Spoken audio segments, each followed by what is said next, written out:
So mga na sila guys no, example nato nga nagkaon sila no, so mga feeds nga atong gipakaon karon Integra 3.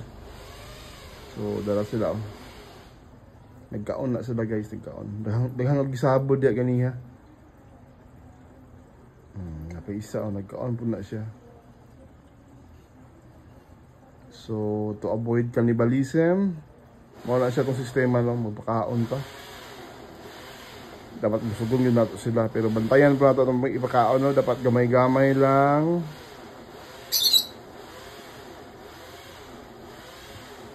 So wala problema na yung mga kohol diha o mga gapi na tigtiwa sa pagkaon in case nga di nila mahurot. Pero make it sure nga dili gid madaot ang tubig no. Mao gyud bantayan nato diha, di madaot ang tubig, di magka-ammonia no. Okay na maglapok-lapok diha guys. Make sure bantayan pud mo ang tubig nga di magka-ammonia. So nahurot na itong mga plants diha no. We need to buy another plants na food para ibutang diya. Kaya ang plants na ba ang mukaon, tigkaon sa ammonia. As lang guys, oh. Tigkaon, ginakaon po nila ang talisay leaves. Nga gibutang na to diya. Nga dahon sa talisay no, crispy. Nga gibabad at dugay sa lain-laing tubig, tubig ulan o lawasa. To make sure nga mawala ang iyahang ano ba, yung si tawag ani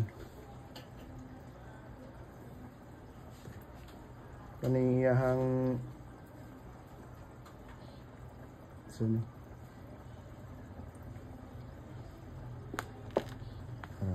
naigapi oh. Nawala yung tannins no,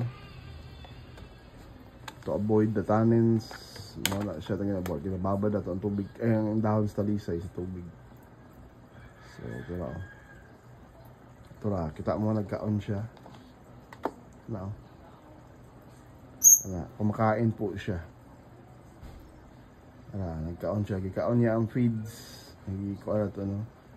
Example of feeds is kaning Integra 3.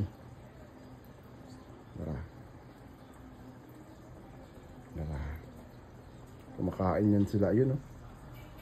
Yun. Naghahanap sila ng feeds. Yung dahon ng talisay. Ito yung feeds natin.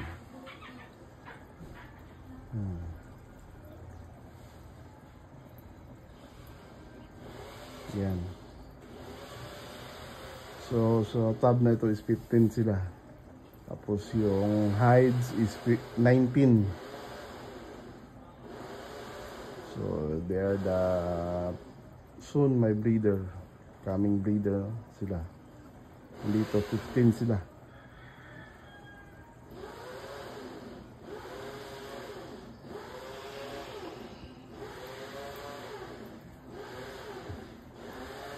Integra 3. Baka naman San Miguel.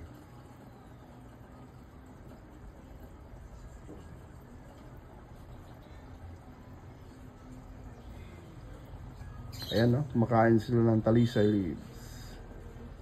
Tsaka yung feeds pala yung inano nila. Pina-priority nilang kainin no.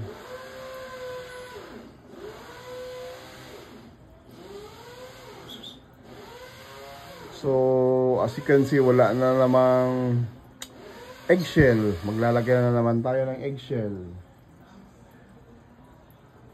Ubos na yung eggshell natin dito. So maglalagay ulit tayo ng eggshell.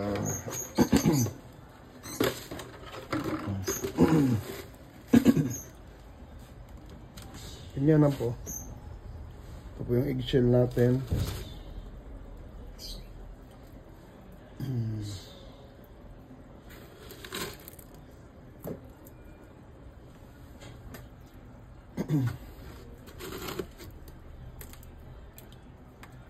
At least in a week, once a week lang tayo maglagay nitong eggshell, no?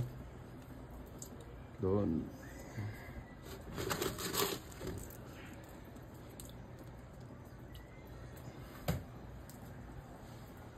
Yan.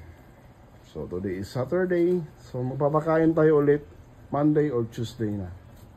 or Tuesday na for sure. Kasi may feeds na yan dyan, tsaka may eggshell pa tayo nilagay. Para hindi makontaminate yung tubig, no? So don't forget, maglagay din tayo ng plants dyan. Ubus na yung plants natin, no? Hornwort natin na plants, ubus na. Kinain din nila. So that's their also alternative food for them. Thank you.